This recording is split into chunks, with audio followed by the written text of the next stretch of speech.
അപ്രസക്തമായ ഈ അടിയന്തര പ്രമേയത്തെ ശക്തമായി എതിർക്കുകയാണ്. ദീർഘകാലം കേരളത്തിൽ ആഭ്യന്തര വകുപ്പ് കൈകാര്യം ചെയ്തത് കോൺഗ്രസ്സാണ്. ആ കോൺഗ്രസിൻ്റെ ആഭ്യന്തര വകുപ്പ് കൈകാര്യം ചെയ്യുന്ന കാലഘട്ടത്തിലാണ് കേരള ചരിത്രത്തിലെ ഏറ്റവും ഭീകരമായ സംഭവങ്ങളും പോലീസ് അതിക്രമങ്ങളും കലാപങ്ങളും ഉണ്ടായിട്ടുള്ളത്.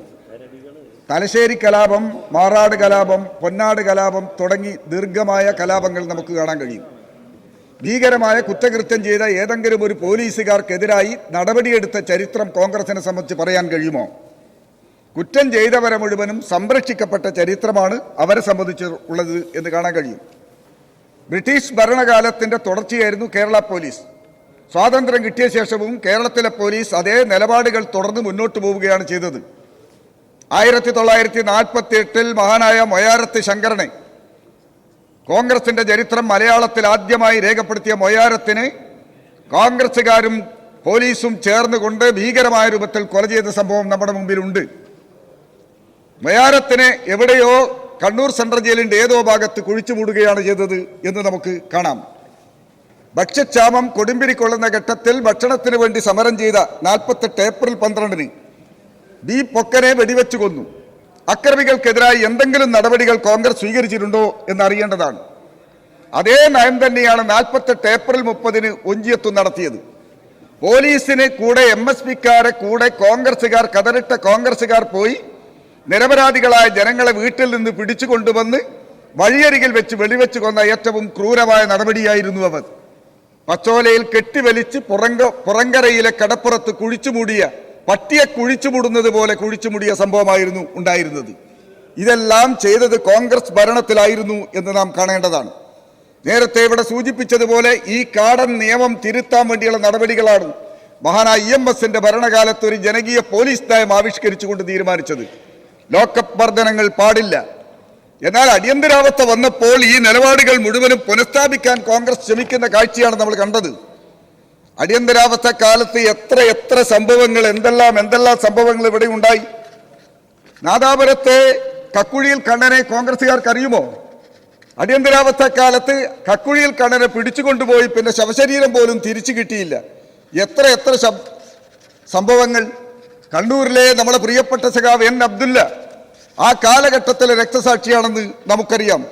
ഈ അക്രമം കാണിച്ച ഏതെങ്കിലും ഒരു പോലീസ് ഓഫീസർമാർക്കെതിരായി എന്തെങ്കിലും ഒരു നടപടി സ്വീകരിച്ചോ? നിങ്ങൾ സ്വീകരിച്ചില്ലെന്ന് മാത്രമല്ല, ജയിലിൽ കിടന്ന് ശിക്ഷ അനുഭവിച്ച ശേഷം അതേ ജയിൽ വകുപ്പിന്റെ തലവനായ ഒരേ ഒരാളെ ഈ ലോകത്തിലുള്ളൂ, അത് ജയറാം പടിക്കലാണ്. ആരായിരുന്നു അന്ന് ആഭ്യന്തര വകുപ്പ് കൈകാര്യം ചെയ്തിരുന്നത്? കോൺഗ്രസ് നേതാവ് കരുണാകരൻ. ഇന്ത്യൻ സർക്കാർ, ഇന്ത്യ ഗവൺമെന്റ് ചെല്ലും ചെലവും കൊടുത്ത് സ്കോട്ട്ലാൻഡ് യാർഡിൽ കൊണ്ടുവിട്ട് ട്രെയിനിങ് കൊടുത്ത പോലീസ് ഓഫീസറായിരുന്നു അദ്ദേഹം. ലോകത്തിലെ ഏറ്റവും മികച്ച അക്കാദമിയിൽ പരിശീലനം ശ്രദ്ധിച്ചിട്ടും ശാസ്ത്രീയമായ പോലീസ് കേസന്വേഷണത്തെ സംബന്ധിച്ച് അദ്ദേഹത്തിന് യാതൊന്നും അറിയില്ലായിരുന്നു എന്നതാണ് വസ്തുത. ഇരുമ്പുലക്കയും ചെത്തിക്കൂർപ്പിച്ച പെൻസിലുമായിരുന്നു അദ്ദേഹത്തിൻ്റെ ഏറ്റവും ഇഷ്ടപ്പെട്ട ആയുധം എന്ന് നാം കാണേണ്ടതാണ്. 1991 കുപ്രസിദ്ധമായ കോലീബി സഖ്യമുണ്ടാക്കാൻ പോലും നേതൃത്വം കൊടുക്കുന്നതിന് വേണ്ടി ഈ പോലീസ് ഓഫീസറെ കോൺഗ്രസ് ഉപയോഗിച്ചു. ഈ മാന്യന്മാരാണ് ഇടതുപക്ഷ ജനാധിപത്യ മുന്നണിയെയും ബഹുമാന്യനായ മുഖ്യമന്ത്രി പിണറായി വിജയനെയും ഉപദേശിക്കുന്നത് എന്നത് അത്ഭുതകരമാണ് എന്നാണ് പറയാനുള്ളത്. കുപ്രസിദ്ധമായ ട്രാക്ക് റെക്കോർഡുള്ള അയാളെ നിങ്ങൾ കേസ് വിചാരണക്കൊടുവിൽ സുപ്രധാനമായ തസ്തികയിലാണ് പ്രതിഷ്ഠിച്ചത് എന്ന് കാണാം.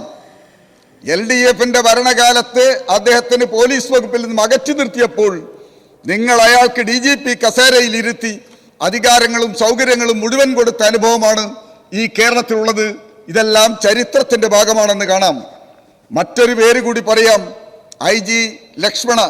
നക്സൽ വർഗീസിനെ വെടിവെച്ച് കൊന്ന കുപ്രസിദ്ധമായ IG ലക്ഷ്മണയെ CBI കോടതി ശിക്ഷിച്ചു. നിങ്ങൾ എന്താണ് ചെയ്തത്? മന്ത്രിസഭയിൽ നിക്ഷിപ്തമായ പ്രത്യേകം അധികാരം ഉപയോഗിച്ച് അയാളെ ജയിലിൽ നിന്ന് പുറത്തേക്ക് കൊണ്ടുവന്നു. മാത്രമല്ല, ആ ഓഫീസർ തൻ്റെ സർവീസ് ജീവിതത്തിൽ നടത്തിയ കൊലപാതകത്തിൽ ശിക്ഷ അനുഭവിച്ചാൽ അദ്ദേഹത്തിൻ്റെ പെൻഷൻ തടയേണ്ടതാണ്. ജയിലിൽ കിടന്നും ലക്ഷ്മണൻ പെൻഷൻ വാങ്ങി.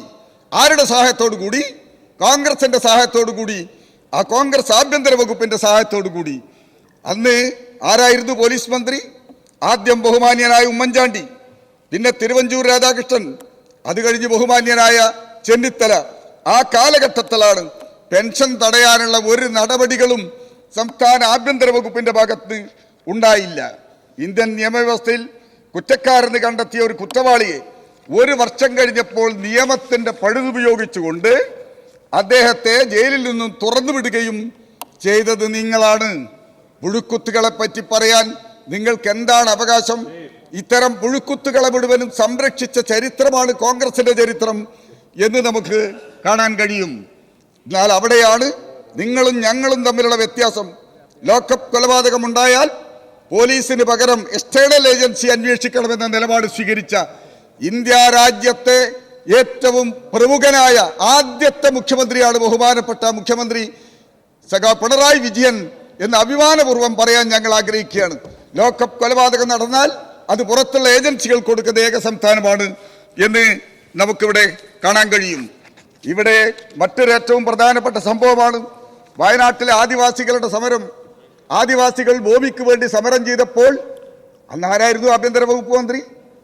അന്ന് ബഹുമാന്യനായ ആന്റണി ആയിരുന്നു മുഖ്യമന്ത്രി. യോഗി എന്ന് പറയുന്ന ആദിവാസിയെ വെടിവെച്ച് കൊന്നു. പാവപ്പെട്ട ആദിവാസികളെ മുഴുവനും അടിച്ചോടിക്കുന്ന ഭീകരമായ ചിത്രം നമ്മൾ കണ്ടു.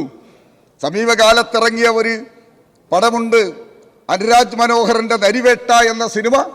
ആ കാലഘട്ടത്തിലെ സംഭവങ്ങൾ ഈ കാലഘട്ടത്തിൽ ജനമനസ്സുകളിലേക്ക് മുഴുവനും തിരികെ കൊണ്ടുവരുന്ന കാര്യം നാം കാണുകയാണ്. 2003 ഫെബ്രുവരി 19 മുത്തങ്ങയിൽ പോലീസ് വെടിവെപ്പ് നടന്നത്. മുത്തങ്ങ ആക്ഷന് നേതൃത്വം കൊടുത്ത പോലീസ് ഉദ്യോഗസ്ഥർ അഭിനന്ദനം അർഹിക്കുന്നു എന്നാണ് ഗവൺമെന്റ് നിലപാട്.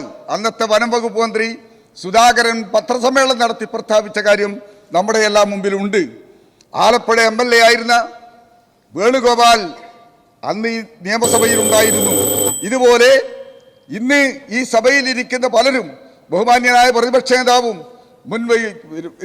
മുൻ പ്രതിപക്ഷ നേതാവ് രമേശ് ചെന്നിത്തലയും എല്ലാം തന്നെ മുത്തങ്ങയിലെ പോലീസ് ആക്ഷനെ മുഴുവനും ന്യായീകരിച്ചുകൊണ്ട് സംസാരിച്ചവരായിരുന്നു എന്ന് നാം കാണേണ്ടതാണ്.